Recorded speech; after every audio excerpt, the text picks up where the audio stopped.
Most people don't have 10 grand just to throw down and buy a website. That said, in general, the bigger the business, usually the better it is. So, does that mean that every website under $10,000 is a crappy business? Hell no.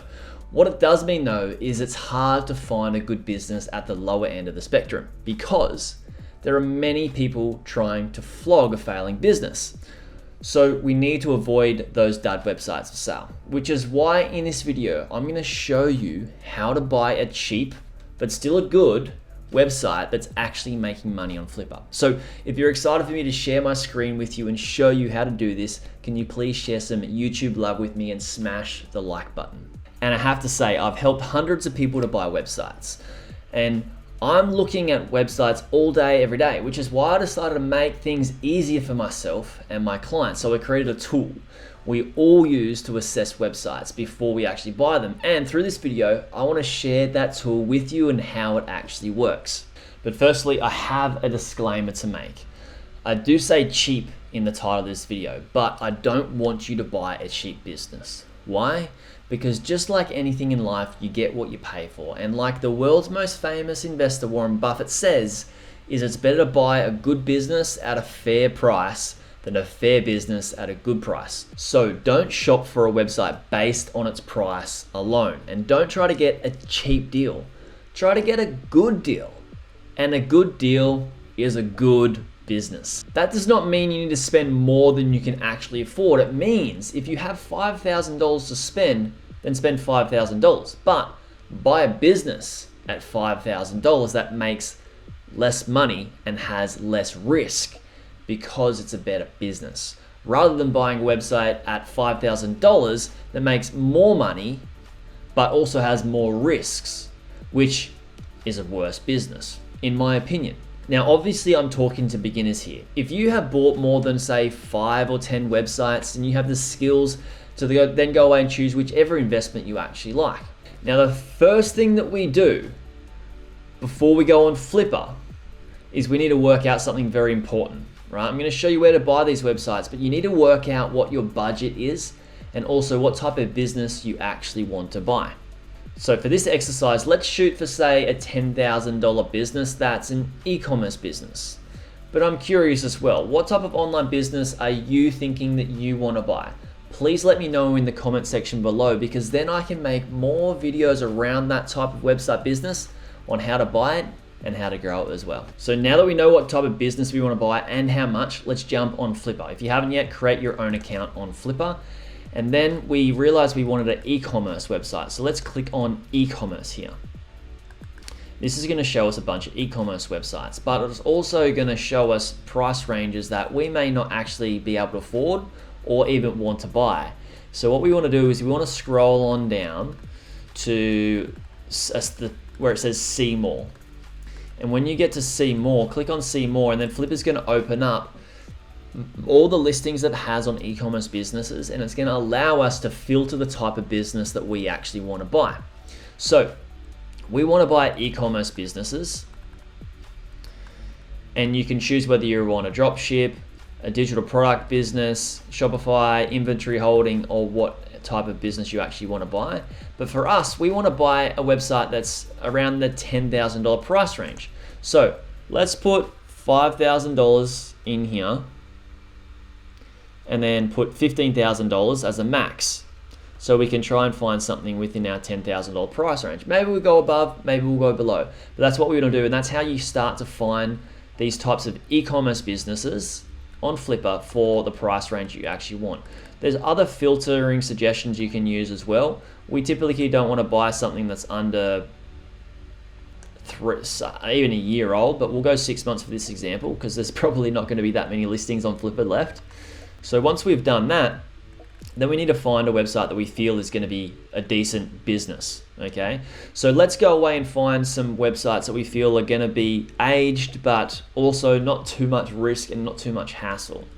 So drop shipping, that can be a nightmare. I've owned drop shipping businesses before. It can also be good. Let's look at, so this is an AdSense, that's not typically e-commerce. This one's 21 years old. And it's a golf site. using a multiple of 6. What I like to do when I'm looking at a business is I like to see a multiple of around 2 to 4.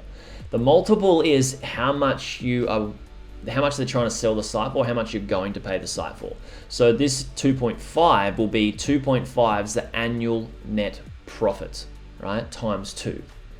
Now, sometimes other brokers and marketplaces will have businesses that go off a 6-month pricing period, average 6 months, versus the average 12 months. But for general states and purposes, I would say going by a business based off the last 12 months average net profit, and then the multiple will be 2.5.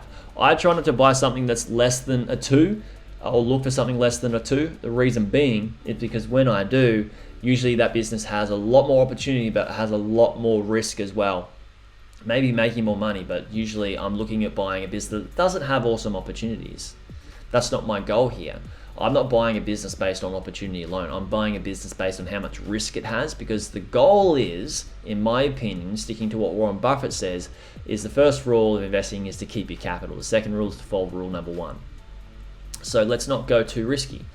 So let's check out, we'll check out this listing, and then we'll scroll down, not a 1.1. This is close to a 2 years, but it's a drop shipping. I'm not sure if I actually want to own a drop shipping business. This one is 4 years old, but it's not e-commerce. It's a multiple of 3. So we'll keep scrolling down. This one's 18 years old, drop shipping, not for me.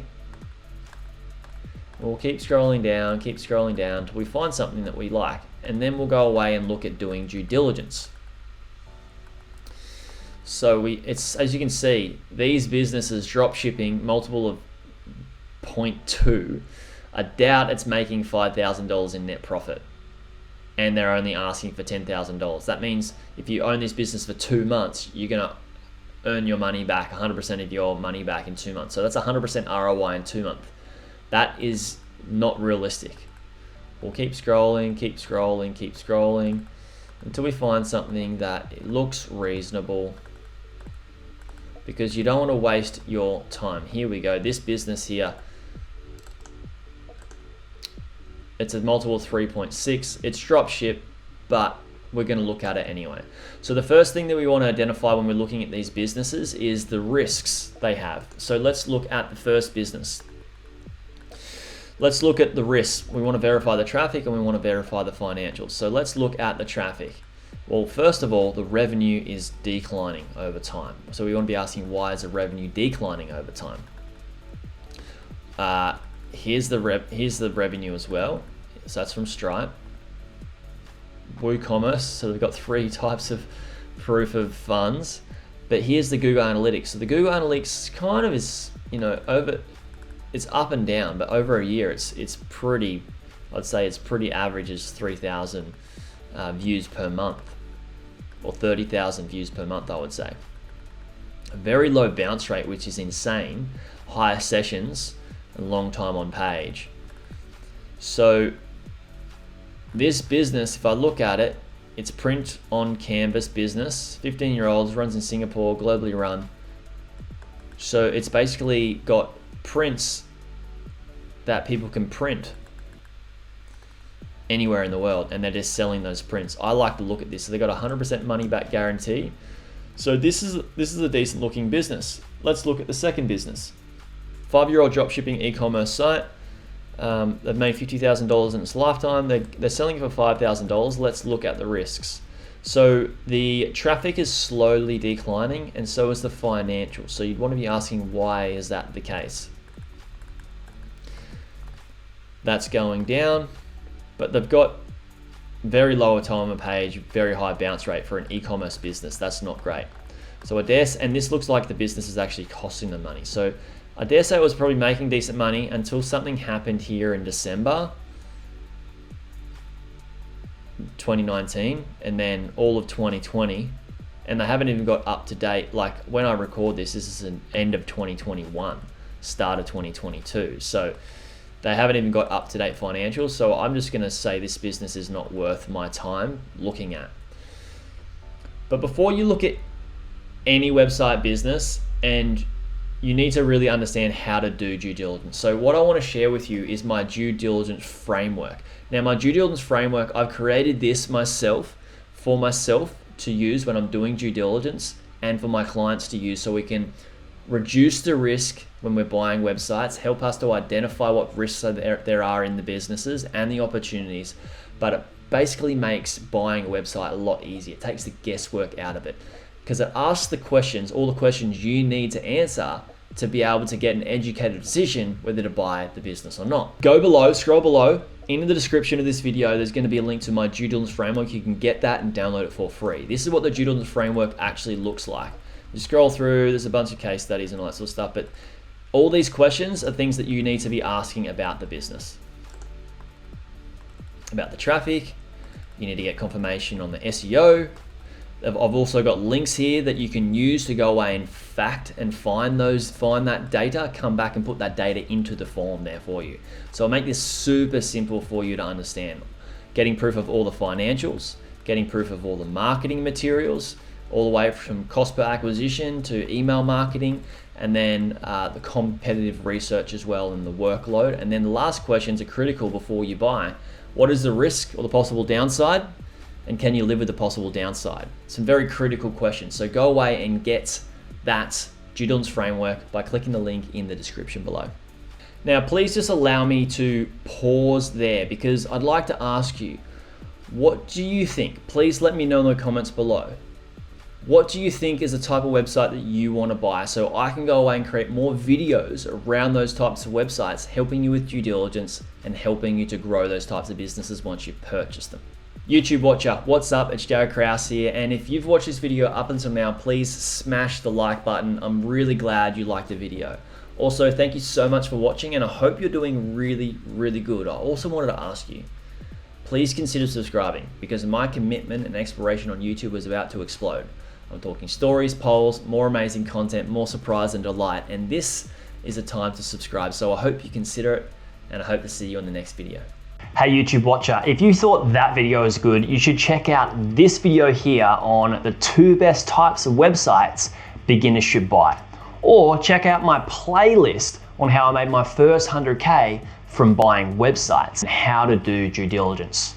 Check it out. It's an awesome playlist. You'll enjoy it.